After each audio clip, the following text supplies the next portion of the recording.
ధని సా సాని దా పా మా గా రి సా. ఈ ప్రాక్టీస్ ద్వారా వస్తుంది, ఇంకనే రాదు కదా. మీరు రాసుకోవాలి, రాసుకుంటే వీటిని ఏమంటారు? సప్తస్వరాలు అంటారు. సంగీతానికి మూలాధారము సప్తస్వరాలే. ఈ స్వరాలు లేని సంగీతం లేదు, ఏది లేదు. అమ్మాయి సన్నగా అమ్మాయి ఇది కూడా సంగీతమే.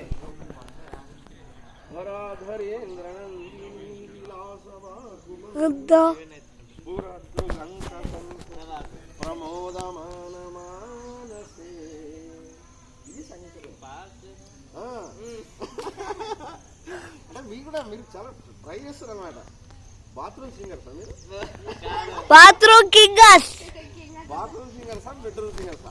Bedroom singers. స్కూల్ సింగర్సా, గ్రౌండ్ సింగర్సా? ఎక్కడో ఒక సింగర్.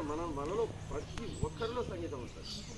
చిన్న పిల్లవాళ్ళు ఉంటుంది, వాడిని ఏడిపే సంగీతం బాబు. ఇప్పుడు ఏడుస్తుంటే నేను కొట్టబుద్ధి అయితే, ఇప్పుడు ఏడుస్తుంటే నేను బాధపడాలనిపిస్తుంది. రకరకాలు. సంగీతం ఎవరైతే ప్రాక్టీస్ చేస్తారో వాళ్ళ యొక్క టోన్ మంచిగా ఉంటుంది.